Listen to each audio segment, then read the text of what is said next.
Buenos días, ¿qué tal? Puedes abrir por favor en Daniel capítulo 2 y sin interrumpir lo que han estado estudiando en El cielo gobierna y verso a verso en Daniel, vamos a hacer una excursión y complementar un poco lo que están viendo. Y esto de capítulo 2 en Daniel es importante, es muy básico para el momento histórico en que ocurre el sueño de Nabucodonosor, y Dios lo usó simplemente para desplegar un poco de su propósito con su pueblo que estaba en exilio, o sea, en total derrota realmente, y podría haber duda de que, bueno, entonces, ¿qué es lo que Dios haría con Israel? Y esto sigue siendo un punto, y últimamente como que ya se está volviendo a hacer. Es como que alguien lee un libro y cree que ya descubrió algo y simplemente es la misma vieja canción de antes, ¿no? Entonces, se llama, o sea, hay dos posturas acerca de Israel, básicamente, en la iglesia, sea católica, sea protestante, en la iglesia ortodoxa y todo. Y uno es que Israel, que Dios tiene un propósito aún para Israel y está pendiente de eso, que es la postura que tenemos, ¿no? Que es continuar. Entonces, continuismo o algo así, continuación. Y eso es lo que hacen los que hablan inglés. No tienen nada que hacer, entonces inventan posturas y sistemas de teología. Entonces, y el otro es que la iglesia reemplaza a Israel. Entonces, y por eso ven a la iglesia en la tribulación. Leen Apocalipsis, leen el libro de Daniel, que es la iglesia, la iglesia, la iglesia. Pero es interesante todo lo que leemos en Hechos acerca de los cristianos, todo lo que vemos en 2000 años de historia de la iglesia con la iglesia, cristianos en diversos momentos y lugares, en persecución y todo eso, y lo que vemos en Apocalipsis, nada que ver. O sea, cuando lo lees así, como de repente lo que llama la atención es la ausencia de la iglesia en lo que está sucediendo. Pero entonces hay razones, y no es el punto de este estudio bíblico, como por qué lo prefieren. Pero simplemente a fin y a cabo el cielo gobierna, y la demostración de eso es también lo que yo veo en la Biblia, y muchos así lo vemos, es que Dios toma de la nada un hombre y de él hace una nación numerosísima, y está en esclavitud después en Egipto, y de esos esclavos hace una nación ya libre, y eso es a través de siglos y milenios Dios haciendo algo con esa nación que no es apta para ser llamada pueblo de Dios, ni siquiera está muy dispuesta para obedecer y caminar en la voluntad de Dios, que los hizo grandes, que los rescató, y hasta la fecha. Entonces realmente es un retrato de nosotros, de todas las naciones, de que no somos aptos, no somos ni siquiera personas de disposición, que Dios tiene que casi tomarnos de la mano, casi obligarnos como el pastor con sus ovejas, les tiene que animar de alguna forma que entren en el redil, y no falta la que salta por ahí la cerca y hay que ir a traerla, y así. Hacemos infinidad de canciones los cristianos acerca de las 100 ovejas y yo soy la que él fue a buscar. Y digo, fíjate, eso no es, eso, como que eso no debe estar en tu currículum, eso no es a tu crédito, eso no es una buena calificación que eres aquella oveja que él tuvo que dejar todo para ir a traerte. Entonces, pero eso realmente sí nos caracteriza. Pues eso es el ser humano, indispuesto, inepto, no adecuado. Entonces, eso es nuestra historia. Ahora, entonces ya están en derrota, están en exilio, y los que abrazan la voluntad de Dios en ese momento histórico son como Daniel, y están viviendo eso, y Dios está ocupando ese tiempo y está desplegando la historia y demostrando algo a las naciones. Algo importante, o sea, cuando ya vean eso desplegar bien, cuando Yoshimi ya continúa esto, hay un dato acerca de Alejandro Magno, que empieza a conquistar, y todo el libro de Daniel va a hablar de macho cabrío y del carnero, y cómo chocan y cómo el uno vence al otro.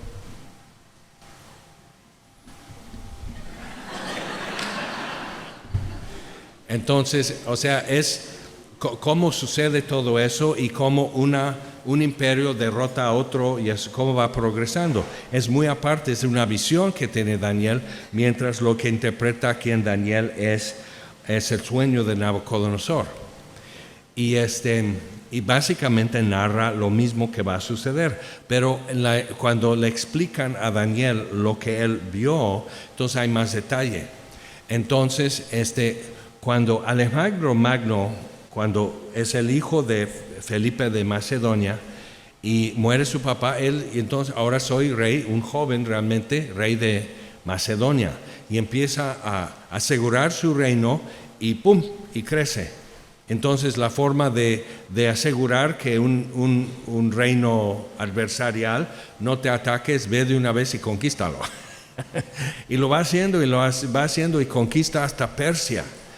Y llora porque le dicen, ¿y qué hay para allá? Entonces no hay nada. O sea, la India, China, Japón, todo eso, pero como que no los consideraban como civilizados todavía. Entonces no hay nada. Y lloró porque no había más para conquistar. Había pasado por Judea, conquistó Egipto y todo lo que es norte de África, entonces Alejandría y todo eso. Entonces cuando estamos pensando en Cleopatra, se vestía como griega, era griega, no era egipcia, o sea, todo eso, pero películas te hacen pensar otra cosa. Entonces piensas en que Cleopatra caminando así, donde quiera y con su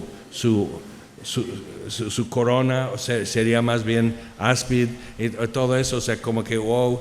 Entonces no era eso, o sea, era descendiente de uno de los generales de Alejandro Magno. Pero Alejandro tuvo un sueño cuando comenzó, y vio en el sueño a un hombre vestido de lino blanco, túnica larga, con un turbante blanco, con una placa de oro aquí en la frente, con algo escrito que él no entiende la letra, y todo bordado, o sea, lo que era el vestuario del sumo sacerdote. Dice, Dios de este hombre te hará vencer.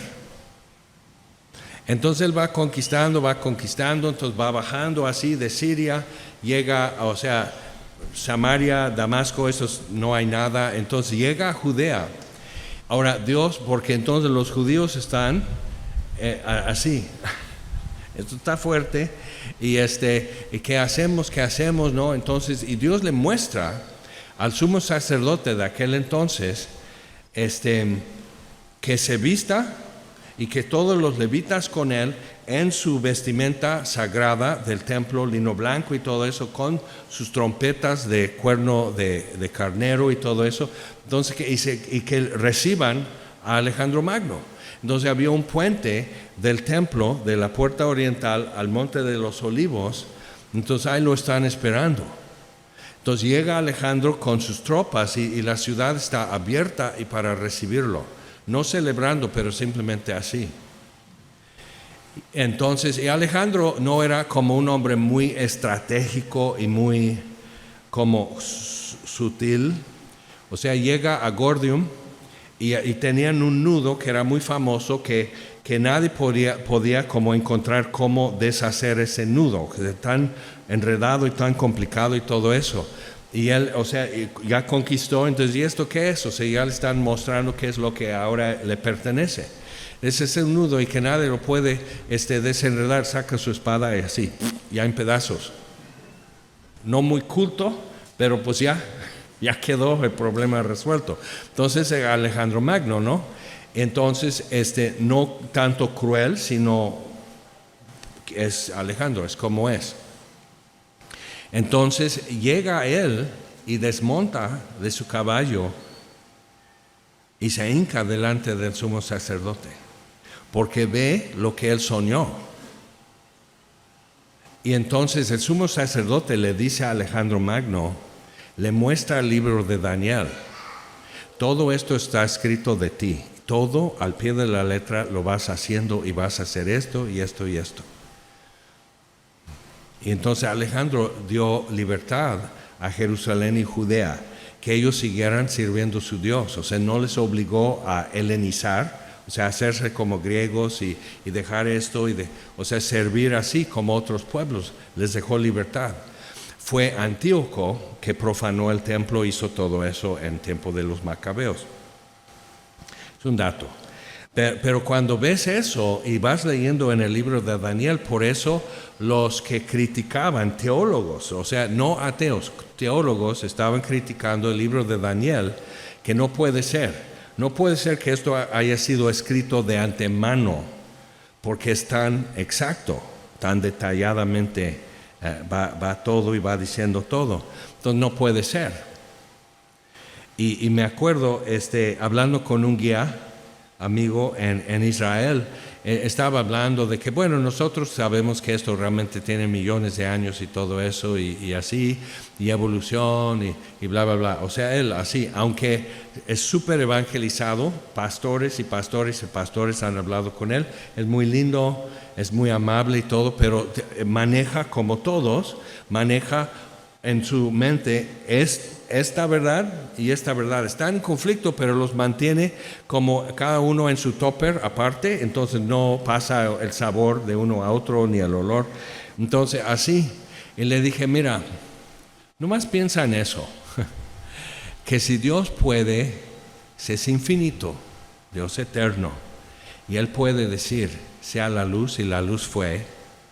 Si podemos pensar en un Dios que a su creación le habla y existe, y si podemos creer que Dios entonces haciendo la humanidad a su imagen y semejanza, porque Él cree, como muchos teólogos cristianos están otra vez retomando esto, que inspiración bíblica significa que las ideas son inspiradas, pero no el texto, no escribieron, no fue como dictación o algo así, que escribe esto. Aunque lean, Ezequiel dice, y Dios me dijo, o el Espíritu me dijo, escribe. Juan en Apocalipsis, escribe.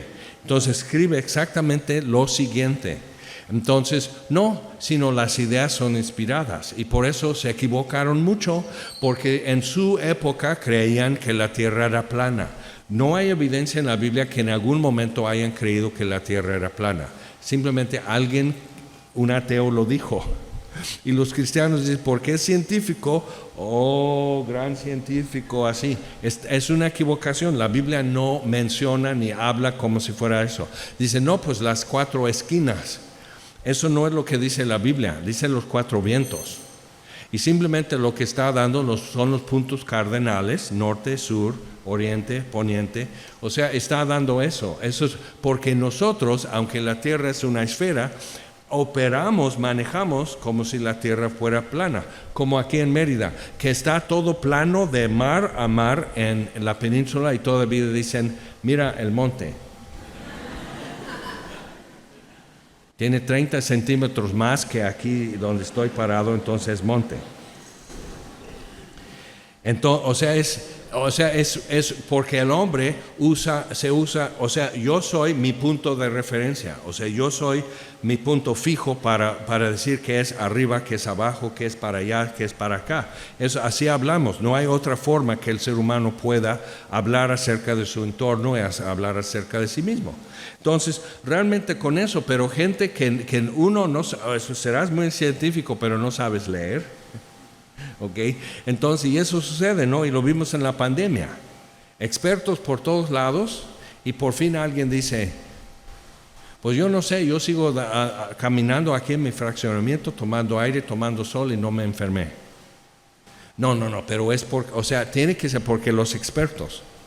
Y ahora ya con el tiempo nos dimos cuenta que mucho era falso, equivocación y demás, pero los expertos, y ves a los expertos formados aquí, hincados, pidiéndole perdón a Dios o a nosotros, no, porque son expertos, no tienen que doblarse ante nadie.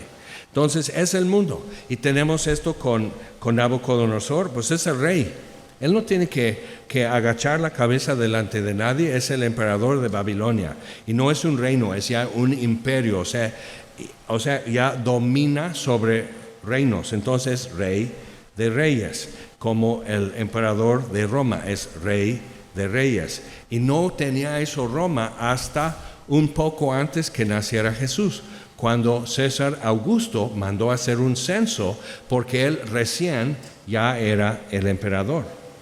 Entonces manda hacer un censo para calcular, pues entonces, en qué consiste Roma y cómo le podemos manejar. Entonces, viendo todo eso, dices, ok, en medio de esto, nosotros estamos viendo en nuestros tiempos como uno sube y uno va en descenso, ya todos lo escupen, hoy estos todos alaban a entonces este partido, este político, este equipo de fútbol, o sea, todo eso así, y simplemente, o sea, nosotros lo vemos como gran cosa porque estamos atrapados en nuestro momento de la historia.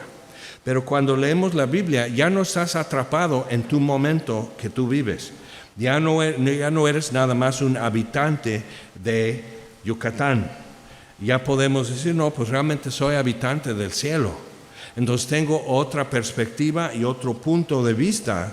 Desde arriba puedo también ver las cosas con la palabra de Dios. Entonces, Daniel interpreta el sueño a Nabucodonosor y y dice una cosa así, capítulo 2, versículo 34, describe la imagen que Nabucodonosor vio, y Nabucodonosor, eso es lo que vi.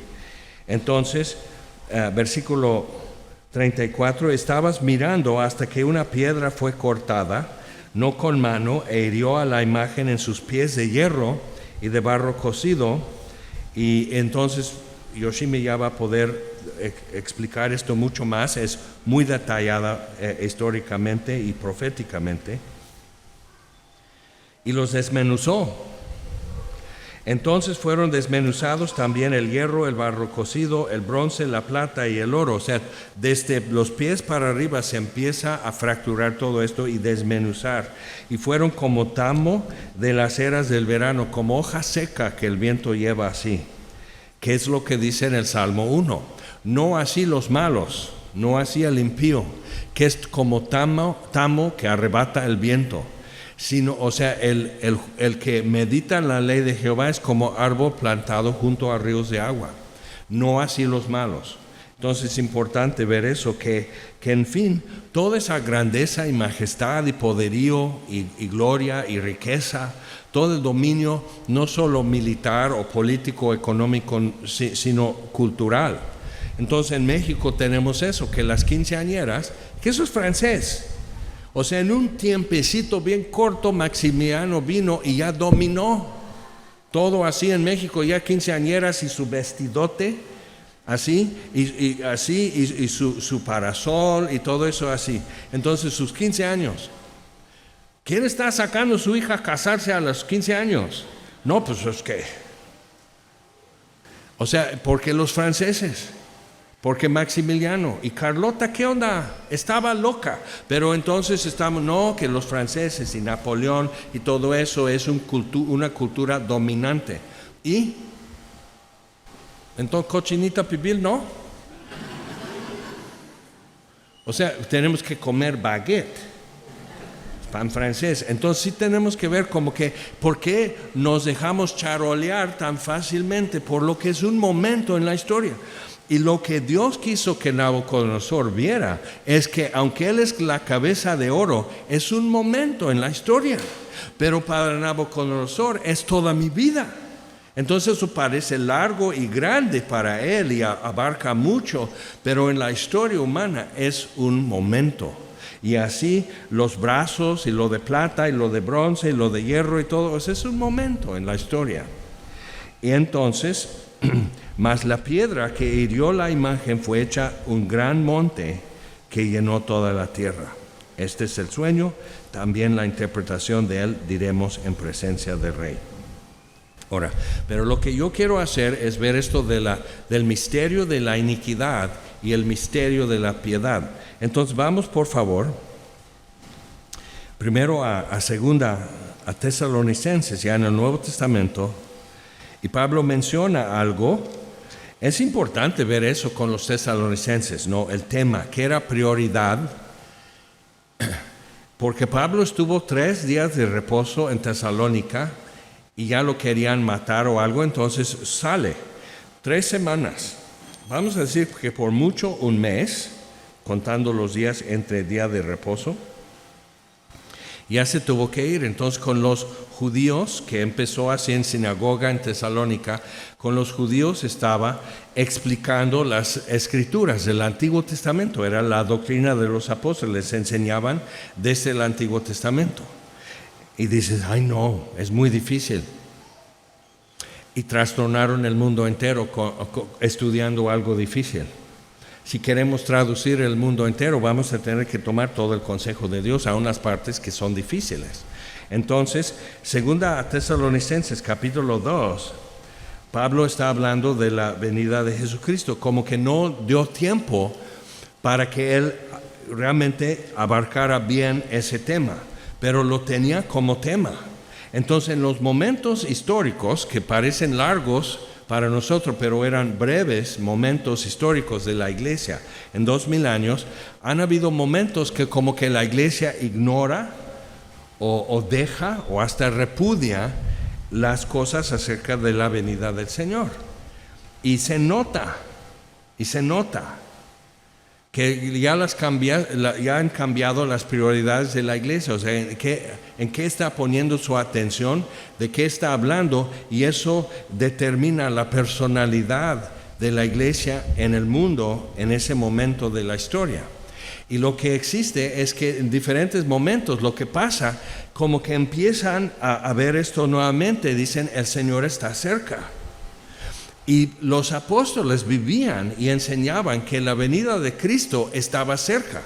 Obviamente estaban equivocados porque ya tenemos 2000 años esperando, y para mí eso no es cerca. Eso no es, aquí vengo pronto. En 2000 años estamos así, ya hechos esqueletos, telarañas. Aquí vengo pronto, pues fueras apurado, Señor. Entonces necesitamos ver eso otra vez. Pero dice capítulo 2, pero con respecto a la venida de nuestro Señor Jesucristo y nuestra reunión con Él, os rogamos, hermanos, que no os dejéis mover fácilmente de vuestro modo de pensar. Quiere decir que había voces alternas ya en el principio de la iglesia, voces contradiciendo lo que Pablo ya les enseñó. Por eso primera Tesalonicenses, segunda Tesalonicenses, como no tuvo mucho tiempo con ellos, su preocupación es tocar temas que no habían quedado muy firmes para ellos. Tenían amor, tenían fe, estaban aguantando persecución, pero este tema era parcial para ellos y está llenando las partes vacías. Que no os dejéis mover fácilmente de vuestro modo de pensar, ni os conturbéis, ni por espíritu, ni por palabra, ni por carta, como si fuera nuestra, o sea, evocando la misma autoridad, en el sentido de que el día del Señor está cerca. Entonces, los que dicen que son amilenialistas, por ejemplo, es que no va a haber eso, no va a haber un reino milenial. El Cristo no viene a arrebatar la iglesia, aunque la Biblia lo dice. O sea, cuando lo oyes así como resumen, dice, bueno, entonces, ¿cómo? Pero sí tienen buenos argumentos. Y dan vueltas y vueltas y vueltas y por fin dices, bueno. Pero yo noto históricamente, desde el principio, los apóstoles hablaban y vivían como si el Señor estuviera cerca. Entonces, ¿por qué Pablo dice esto? O sea que esto puede ser en cualquier momento. Y la iglesia siempre en la historia de 2000 años que vive como esto es inminente. O sea, no sabemos el día o la hora, pero es algo que traes presente. Como cuando estás en una calle esperando que pase una ruta de transporte, aquí es la parada. Y como ya tengo rato esperando, ya va a pasar, o sea, ya mero, por lo mismo, o sea, van espaciados. Entonces, si tú estás 15 minutos esperando en la parada, y sabes que pasan cada 20, ahorita te metes a la tienda para comprar algo. No, mejor me quedo aquí porque voy a venir saliendo de la tienda y ¡brum! Ya me deja. Entonces, como que mucho más al pendiente y más atentos entre más ha pasado el espacio de tiempo. Entonces, él dice, no está cerca, pero luego explica lo que quiere decir. Nadie se engañe en ninguna manera, porque no vendrá sin que antes venga la apostasía y se manifieste el hombre de pecado, el hijo de perdición, el cual se opone y se levanta contra todo lo que se llama Dios o es objeto de culto. Entonces no podemos andar diciendo, como antes se hacía, que el Papa es el anticristo, porque no habla en contra,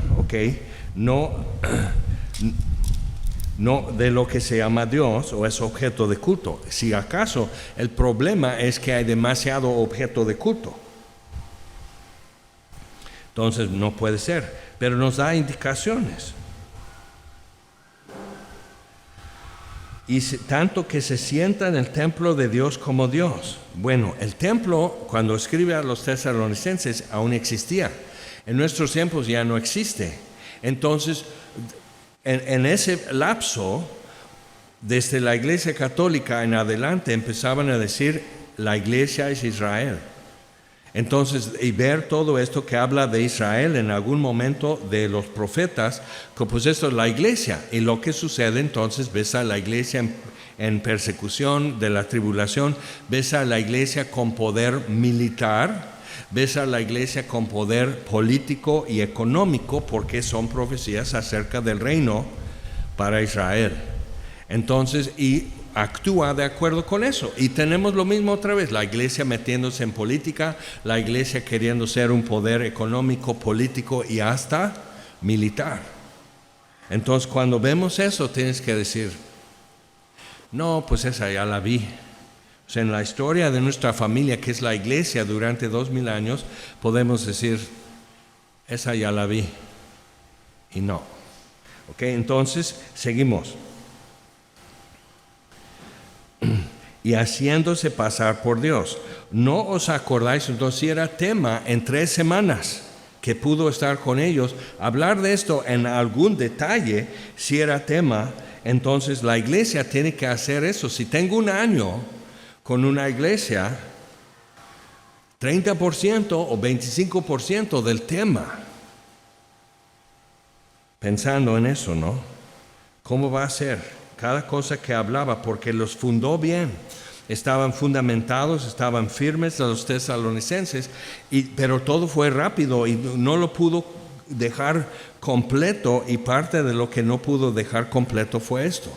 Pero lo que agrega no es mucho a lo que vemos en el resto de la Biblia. Entonces sí ocupó tiempo durante ese tiempo con los tesalonicenses. Y si no le estamos dando tiempo, no estamos fundamentando bien la vida de los creyentes. Ahora, ¿no os acordáis que cuando yo estaba todavía con vosotros os decía esto? No es nuevo. Y ahora vosotros sabéis lo que lo detiene, a fin de que a su debido tiempo se manifieste. Entonces hay algo que lo detiene. Porque ya están en acción el misterio, ya está en acción el misterio de la iniquidad, ya está, desde hace 2000 años. Y Pablo lo veía porque el alboroto en Jerusalén que lo querían despedazar, o sea, eso Pablo dice, sí, es parte del misterio de la iniquidad. Entonces vamos a Génesis 3.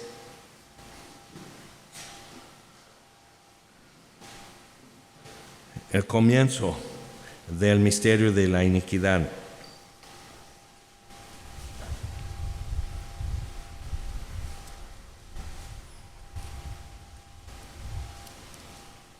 Génesis 3, versículo 4. Entonces la serpiente dijo a la mujer, no moriréis. Contradicción directa, pero era primero esto, cuestionamiento, otro cuestionamiento, así, y hacerle dudar de Dios y de sus motivos y de sus intenciones. Entonces ya mentira, contradicción directa. No moriréis. Es un decir. O sea, Dios no va a arrebatar la iglesia, es un decir. Cristo no va a reinar sobre la tierra 1000 años y Jerusalén como capital en la tierra. Eso es un decir. El problema con eso, como también se está haciendo, es que Adán y Eva realmente no existieron. Son simbólicos de los primeros 10,000 que genéticamente podemos decir Homo sapiens, o sea, el ser humano, de evolución de neandertales y todo. Y digo, pues mira, yo tengo alguien en mi vida que si eso no es neandertal, no sé lo que es.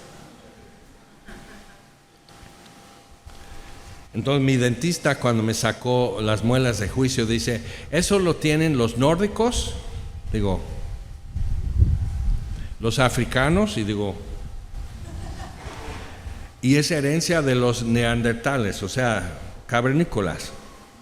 Y digo, ajá, ¿y qué me quieres decir con eso? O sea, es parte de la diversidad humana. ¿Qué onda? Entonces, cuestionamiento. Entonces, cristianos que creen en evolución, y suena muy bien, cuando pones muchas sílabas, la gente se queda así. Se ve que sí sabe. Entonces, evolución teísta.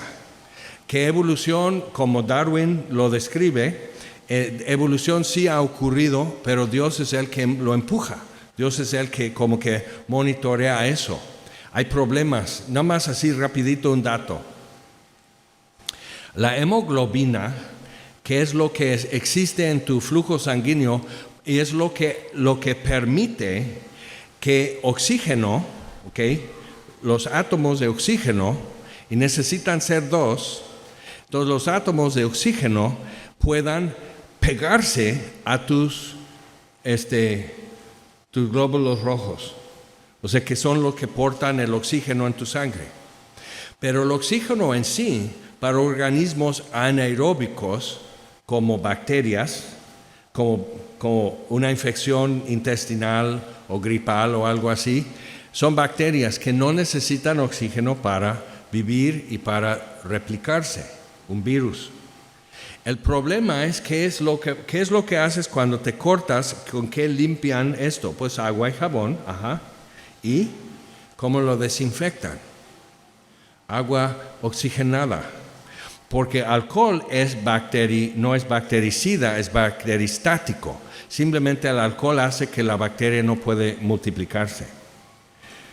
Y tus defensas naturales ya sanan esto. O sea, si no puede duplicarse, la vida de una bacteria es muy corta, entonces al rato ya no hay infección. Pero agua oxigenada, que le sobra oxígeno, el oxígeno oxida como sarro en el fierro. La oxidación es el oxígeno pegándose, o sea, se pega al fierro, a la molécula, o más bien es un elemento, el fierro, entonces el elemento ya es oxidación. Entonces dices, ándale. No estoy viejo, nomás es oxidación. Y por eso tienes que comer comidas que tienen antioxidantes. O sea, porque te vas a morir no de vejez, sino de oxidado. Pero eso es bioquímica. Y dice, mira, Jaime, uno de genética, un biólogo especialista me explicó eso en Semilla Cuerna. Dice, mira, entonces un organismo así anaeróbico es una célula. Para poder usar el oxígeno, en lugar de ser destruido por el oxígeno, agua oxigenada, entonces sacas al aire las cosas y desinfecta, ¿no?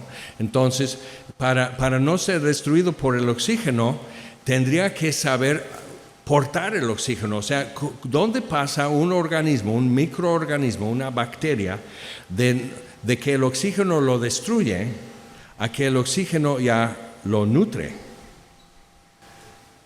Hemoglobina. Entonces tiene dos ganchos y el átomo de oxígeno ahí se engancha y ya va aportando el oxígeno. Pero ¿en qué momento de evolución? O sea, tienes que ver lo drástico de eso, de que el oxígeno me mata a que el oxígeno me hace vivir. Es una célula nada más. ¿En qué momento? Eso es un paso de evolución que toda la vida tropieza. Tienes vida en una bacteria anaeróbica que no usa oxígeno. No puede. El oxígeno lo mata. Y de milagro pasa de ya a necesitar el oxígeno, pero para eso necesitas flujo sanguíneo. Entonces ya pasa de esto y de repente ya es el profesor de biología diciendo que la evolución es lo que es. O sea, ¿cómo puede ser? Entonces no necesitas preocuparte del dato de monos y cómo, y neandertales y cavernícolas y cuándo así, capacidad del cráneo y todo eso. O sea, el primer bebé que va a nacer con un cráneo humano va a matar a su mamá porque no hay forma de que la cadera permita el paso de esa cabeza. Y peor si eres yucateco. O sea, no vas a poder. Simplemente para poder caminar o correr vertical, de entre el chimpancé y nosotros, o sea, tienen que estar así. Nunca caminan así, sino ¿cómo no? Un gorila. Así, parece el del gimnasio. Ok, entonces, o sea, sí, pero realmente no. O sea, están un rato así. Y tus trompas de Eustaquio, aquí del oído interno a la garganta, son así. Y y los simios no tienen así. Entonces estamos hechos para caminar así, vertical.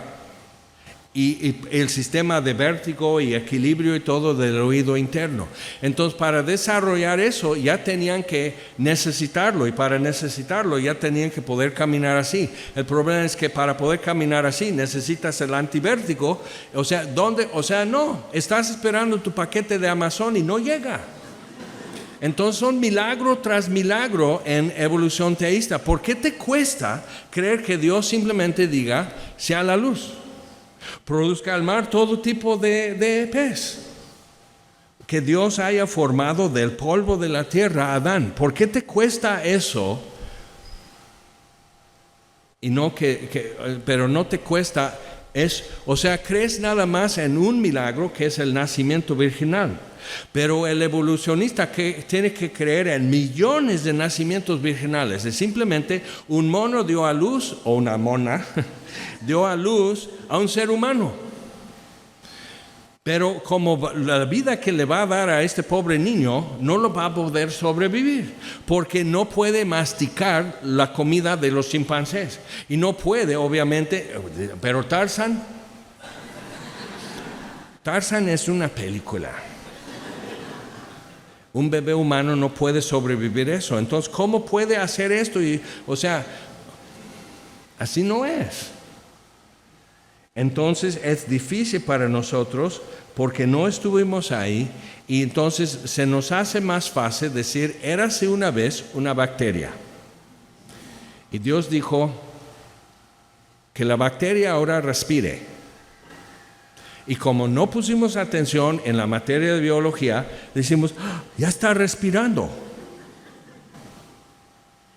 Pero no es un paso eso, es saltar de un extremo del otro de una galaxia. Y simplemente, yo no tengo fe para eso. Ok, entonces regresando a Génesis. No moriréis. Eso se nos hace más creíble que lo que Dios dice. ¿Ves cómo ya nos quedamos? No moriréis. Sino que sabe Dios que el día que comáis de él serán abiertos vuestros ojos y seréis como Dios, sabiendo el bien y el mal. Entonces comió, dio a su marido, él comió también como ella, o sea, no lo disfrazó en una ensalada de algo y ahí mete en su cóctel de frutas. No, o sea, él vio y dice, y como ella igual comió. Entonces, ahí está. Ahora sí. Entonces, el misterio de la iniquidad ya es ahí donde comenzó. Vamos a Primera de Pedro.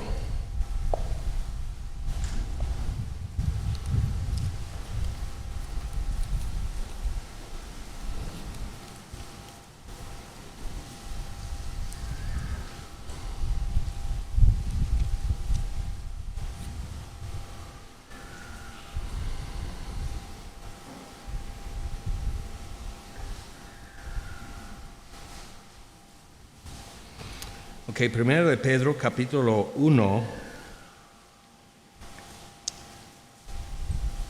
versículo 17. Y si invocáis por Padre a aquel que sin acepción de personas juzga según la obra de cada uno, conducíos en temor todo el tiempo de vuestra peregrinación, sabiendo que fuisteis rescatados de vuestra vana manera de vivir, la cual recibisteis de vuestros padres, no con cosas corruptibles como oro o plata, sino con la sangre preciosa de Cristo, que dice, como cordero sin mancha y sin contaminación, ya destinado desde antes de la fundación del mundo.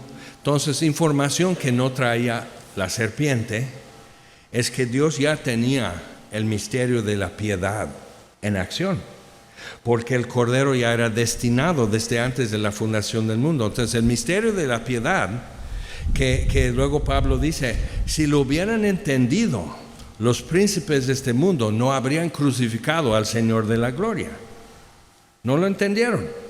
Cuando soltaron a los apóstoles en Hechos, llegan con la iglesia y les cuentan lo que les amenazaron. Entonces, Señor, ciertamente se unieron aquí en esta ciudad los gentiles y tu pueblo contra tu santo Hijo para hacer solamente lo que tú ya habías determinado. Entonces el misterio de la piedad, obrando antes de, durante y triunfando al final sobre el misterio de la iniquidad.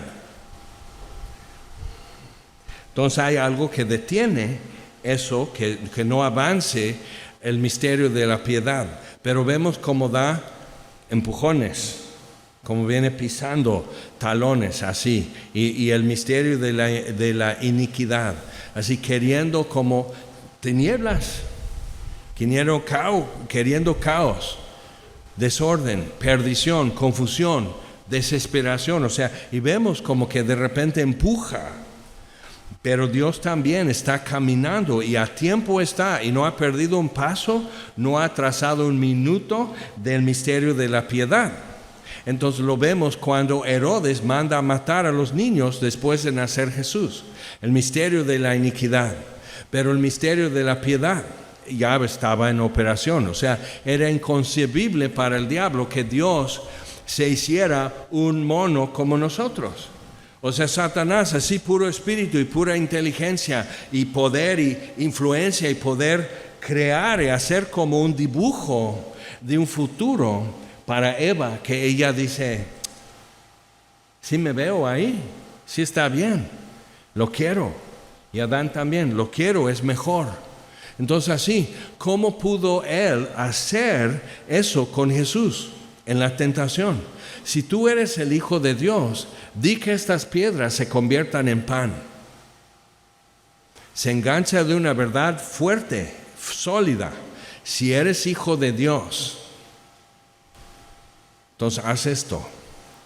Como si, porque eso es su imaginación del diablo, como si el comer y el beber fuera toda la vida del ser humano, porque es lo que el diablo no tiene, comer y beber. Los ángeles anhelan mirar, contemplar desde arriba, así como los pastores viendo a Jesús en el pesebre, los ángeles así. ¿Qué es esto? Pedro lo dice aquí, primero de Pedro, cosas en las cuales los ángeles anhelan mirar. O sea, ¿qué es esto? Entonces ven, cuando tú estás llorando, ¿por qué se sale agüita de sus ojos? Porque los ángeles siempre ven a Dios. No hay nada que tape de su vista, montañas, planetas, tiempo, tristeza, no tienen eso, siempre están mirando a Dios. Entonces, ¿por qué lloras? ¿Qué le dijeron a la mujer junto a la tumba de Jesús? Mujer, ¿por qué lloras? Ellos saben que Jesús está vivo, lo ven, pero aquellos no lo ven. ¿Por qué lloras? Entonces están tratando de entender Y para los ángeles es un testimonio del misterio de la piedad, operando ya también el Cordero que ya fue destinado antes de la fundación del mundo. Y los ángeles presenciando eso, están viendo cómo nosotros estamos así, sin trabajo, enfermo, disensión y contienda en tu familia y todo eso. ¿Y cómo estás así? Alabando a Dios, están... ¿Por qué son así? El diablo así. Si te da comezón,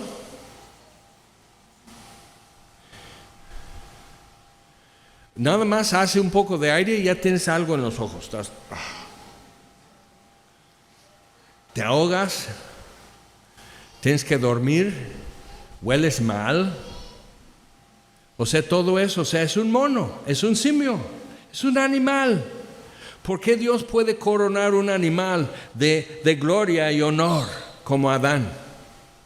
Y luego, entonces, no, lo que es mejor para Adán es coronarlo con espinas, mira.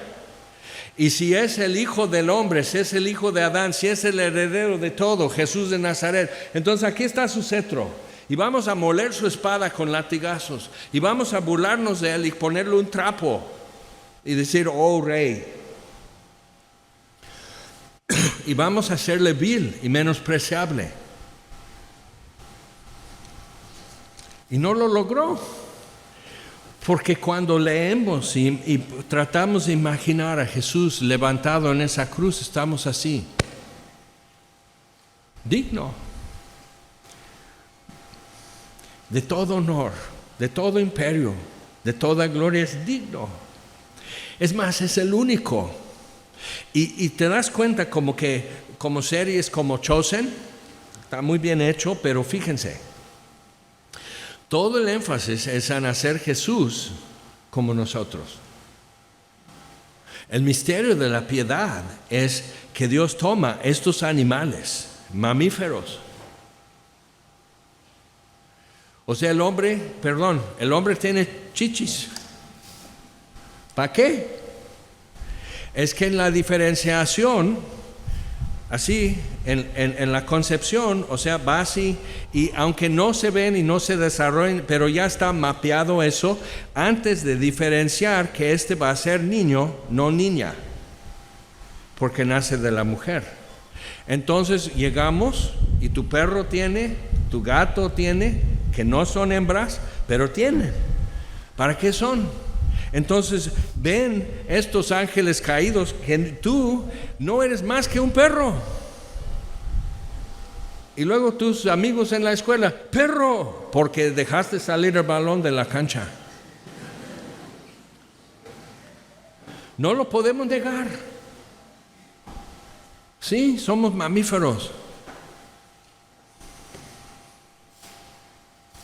No quisimos ser coronados, no quisimos ser reyes de la creación. No, eso es lo que quiso Dios. Entonces no, un simio es un mamífero. Es lo mismo que un gato, un perro se rasca también. Con una comida le haces feliz y te adora para siempre. No es más que un perro, no es más que un burro. Y para hacer algo especial tienes que ser un ángel. O sea, ¿quién inventó eso? No Dios.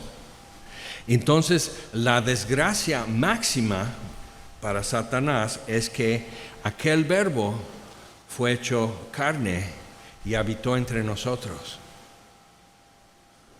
Y María tuvo que sostener su cabecita cuando nació y traerlo a su seno. Y por puro reflejo, Dios, creador del universo, por el puro reflejo siente y abre su boca. Y dices, no, eso no es exaltación, eso no es honra y gloria, imperio. No, ¿qué pasó? Eso es el misterio de la piedad. La naturaleza de Dios revelada de una forma inconcebible, por eso es un misterio, pero que Dios ha ido revelando. Ahora vamos a Efesios capítulo 3. Y Dios permitiendo, el misterio de la iniquidad está caminando en el tiempo y el espacio alrededor de nosotros. Cosas se levantan, cosas se logran y estamos viendo y dices, no podemos detener eso.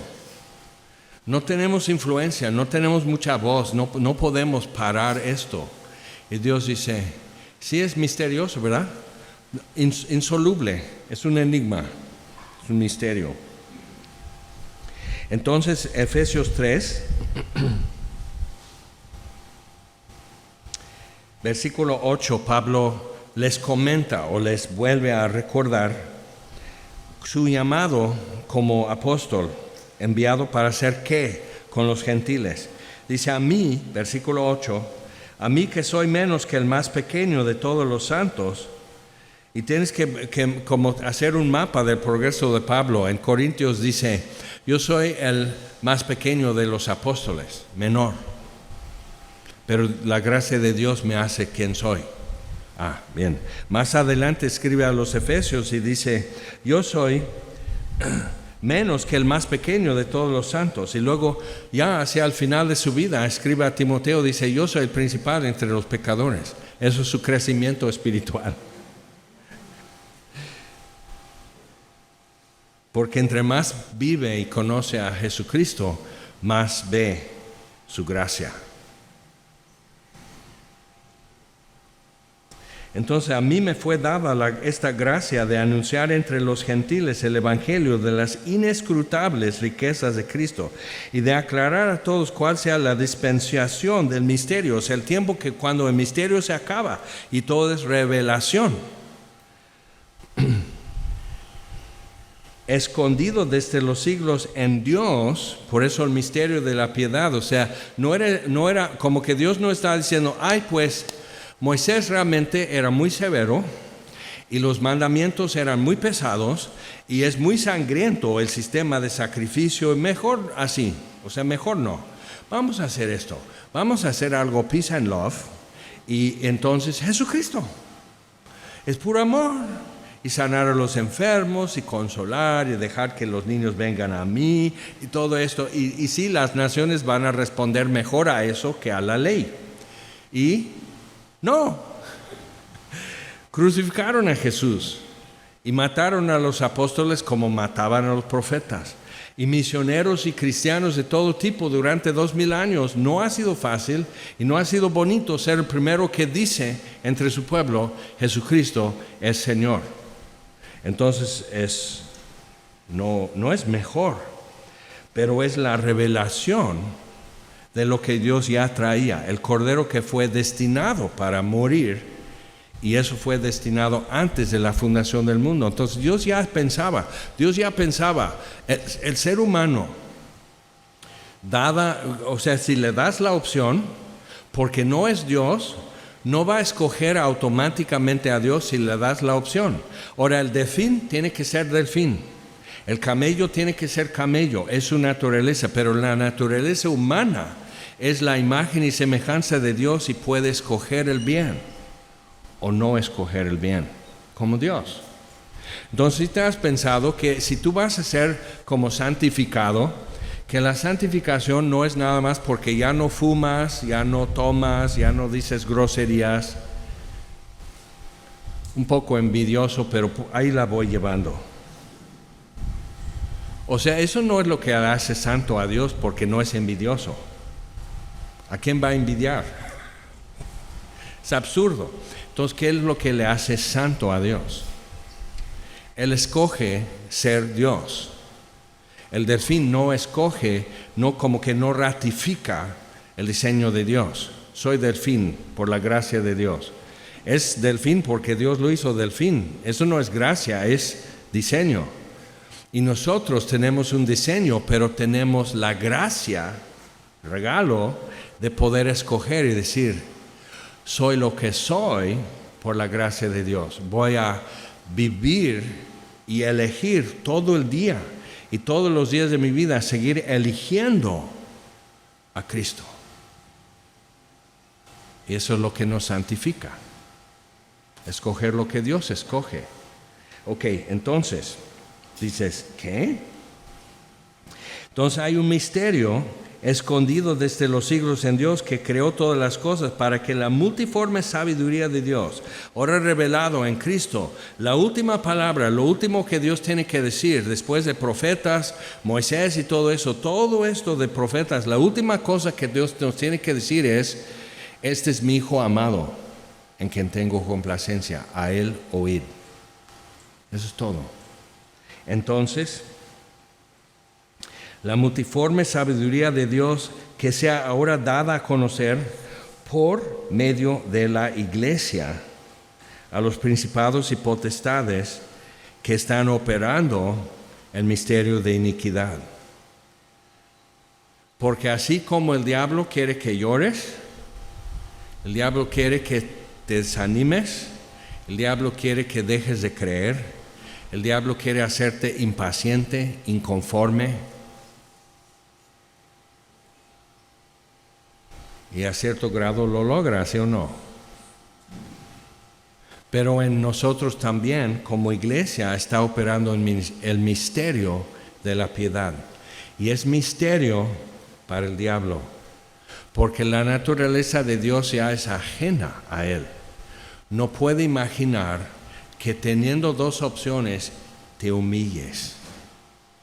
No puede imaginar que teniendo dos opciones decides perdonar lo imperdonable. Eso es inconcebible por la soberbia que define su personalidad. Entonces me humillo, estoy usando código que simplemente en su sistema, su plataforma, su computadora no reconoce, no sabe. Entonces te humilla porque eso él cree que es un castigo ser humillado. Y Jesús dice, aprendan de mí el misterio de la piedad. Aprendan de mí que soy manso y humilde. Y hallarás descanso para tu alma. Es un misterio. Y andamos en ese misterio. ¿Cómo es posible que lo más débil del mundo ponga en vergüenza a lo fuerte? Porque diga el débil, fuerte soy. Porque Dios nos fortalece. ¿Cómo puede ser que lo necio del mundo ponga en vergüenza lo sabio? Porque el principio de la sabiduría es el temor de Jehová. Cosa que no teme el diablo. O sea, nunca va a pensar, si pienso como Dios, ya voy a poder ganar. Su teología es, si soy lo contrario a Dios, voy a ganar. Subiré. Ascenderé, me sentaré en el trono del Omnipotente. Pero entonces, ¿cómo subes? Pues tienes que trepar. Y si alguien está en el camino, lo quito. El cristiano no tiene que pelear ningún lugar para ocuparlo. Y nos hizo ser miembros de su cuerpo. El Espíritu nos ha colocado en el cuerpo de Cristo. Somos miembros de su cuerpo. Y súper torpes. ¿Cómo es posible? Y el diablo piensa que no, yo les haré parte de mí, pero nos come. Y Dios nos sacó de la boca del lobo. Y Él dice, no, yo no te absorbo. Esta es mi carne, esta es mi sangre. Coman, beban, tendrán vida. O sea, le absorbemos a Él. Es un misterio. Es muy difícil de entender eso. Pero no tienes que entenderlo para estar viviendo la realidad que Cristo en vosotros, la esperanza de gloria. ¿Cómo? Ya veremos cómo. Pero Cristo en ti es la esperanza de gloria. No tú en una iglesia, no tú con una camiseta de que te identifica como algo, no tú en un púlpito, sino Cristo en ti. Pero ¿cómo? O sea, ¿cómo puede suceder eso? Es un misterio. Nicodemo trató de entender lo que es nacer de nuevo, lo que es nacer del Espíritu. Nicodemo, pero ¿cómo es esto? Y Jesús dice, eres doctor de la ley, ¿no entiendes eso? Y Nicodemo, no. Pero después lo estaba viviendo. Dios lo hace. Tanto me pide permiso como no me pide permiso, porque sabe que si me explica no entiendo. Entonces, para que la multiforme sabiduría de Dios sea ahora dada a conocer por medio de la iglesia a los principados y potestades en los lugares celestiales, conforme al propósito eterno que hizo en Cristo Jesús nuestro Señor, en quien tenemos seguridad y acceso con confianza por medio de la fe en Él. Por lo cual pido que no desmayéis a causa de mis tribulaciones, estaba encarcelado, por vosotros, las cuales son vuestra gloria. El sufrimiento de Pablo era gloria de los efesios. ¿Cómo? Es un misterio. Que cuando estamos avanzando, avanzamos de rodillas. Que cuando sembramos, sembramos con lágrimas. Y regresamos con gavillas. ¿Cómo? ¿Cómo puedes sembrar en un campo que es duda total? Y siembra. Dios dijo esto, lo creo. Y siembras ahí. Y Él manda la cosecha. ¿Cómo? Pues no sé, ve tú a ver. Ya está la cosecha. Dios lo hizo. Es un misterio. ¿Cómo hace esto con nosotros? Y no podemos entenderlo como espectadores, tenemos que caminar en eso.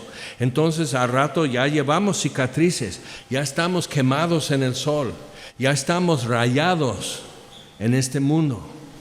¿Sí? Y el misterio es que alguien que está totalmente diseñado para vivir en este mundo anhele otro mundo. Es un misterio. Bien, entonces vamos a ver la culminación de todo eso. Vamos a Apocalipsis 22.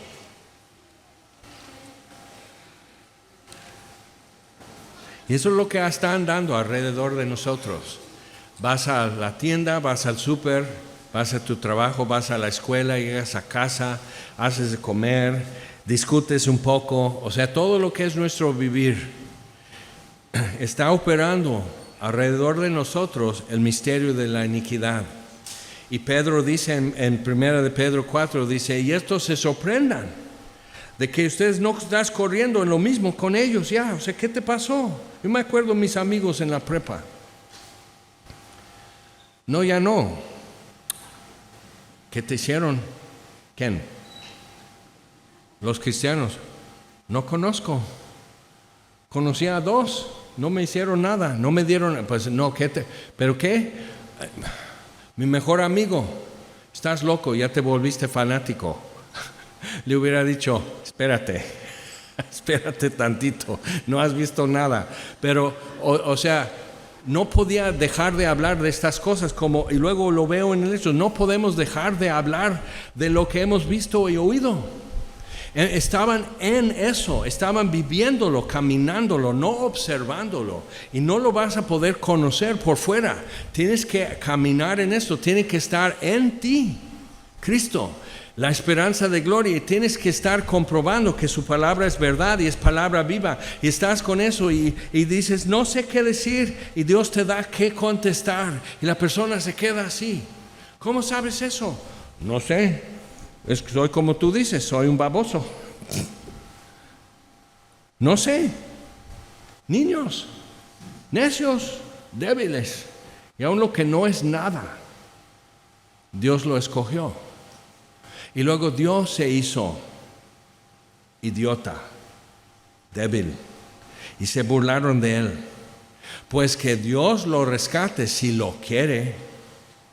Y no lo rescató. Ha de ser que no lo quiere. En esa lógica, misterio de la iniquidad. Pero por este lado estamos caminando en el misterio de la piedad y estamos viendo, Dios es bueno, Dios es fiel. No está jugando con mi confianza, no está jugando con mis sentimientos, no está viendo cuánto aguanto, no está cargando más para ver si soporto, No está jugando. Pero no entiendo. Sí, es el misterio de la piedad. Apocalipsis 22.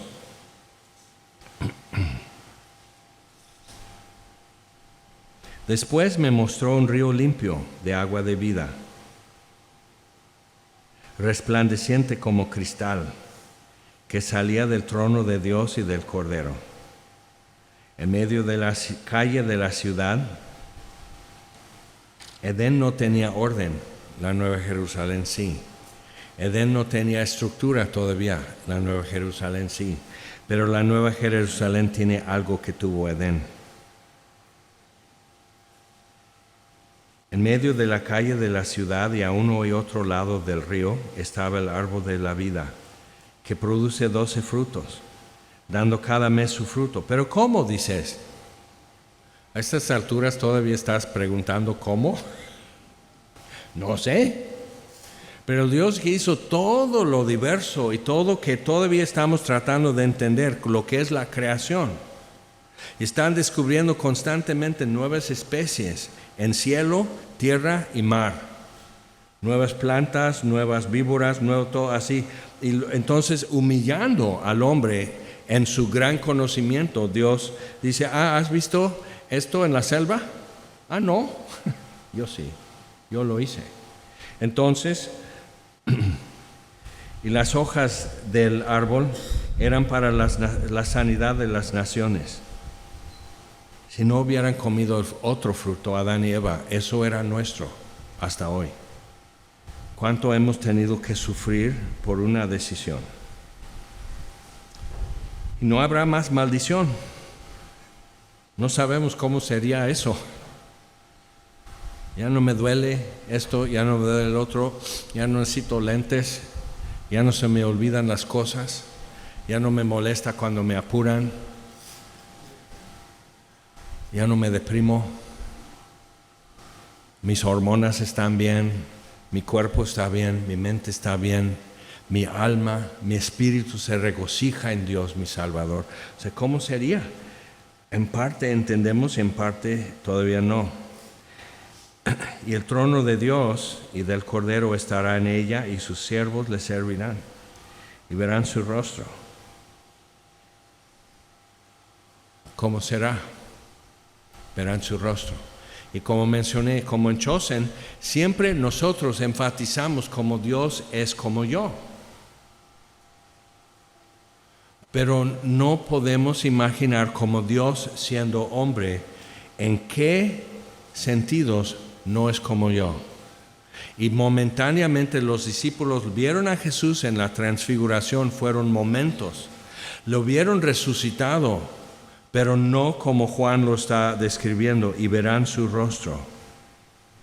Y su nombre estará en sus frentes.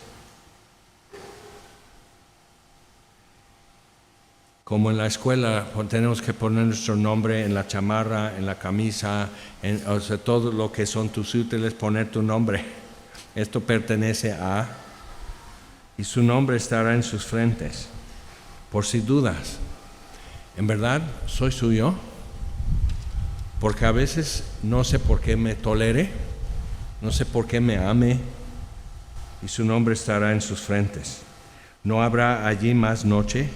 No tienen necesidad de luz de lámpara ni de luz del sol, porque Dios el Señor los iluminará y reinarán por los siglos de los siglos. Y no podemos entender esto, ¿no? O sea, lo decimos y ay, será maravilloso, pero realmente trata de explicarlo a un niño y dices, bueno, como dice aquí, pues será maravilloso. No hay palabras. Porque todavía apenas, o sea, ni somos espectadores del evento, tenemos el boleto en la mano, tenemos que entrar en el teatro y que levante la cortina y que empiece a suceder, pero aún así espectadores. No estamos en el elenco. Pero ¿cómo será? Y sus siervos le servirán y verán su rostro.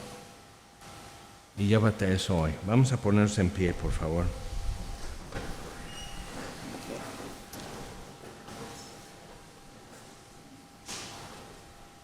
Señor Padre, te damos gracias por tu palabra. Gracias porque nos vimos, ni sentíamos ni sabíamos, pero nos vimos envueltos, absorbidos y llevados por el misterio de la iniquidad, siguiendo la corriente de este mundo, muertos en delitos y pecados. Y es un misterio aún para nosotros, cómo nos diste vida en Jesús. Mi fe no lo hizo, porque ya quedé convencido, eso no lo hizo, tú lo hiciste. Es un misterio. ¿Cómo hiciste que yo quisiera, que yo escogiera lo que tú escoges, lo que tú quieres? Es un misterio. Pero no podemos negar que hoy escojo lo que tú escoges y quiero lo que tú quieres, y a ti sea la gloria. Entonces, Señor, nos sacaste de ahí y vemos que ya estaba operando antes de todo esto el misterio de la piedad. Y si es un misterio, ¿cómo naciste entre nosotros? ¿Cómo andabas entre nosotros? ¿Cómo estamos siempre tratando de imaginar lo que hubiera sido encontrarte en Galilea?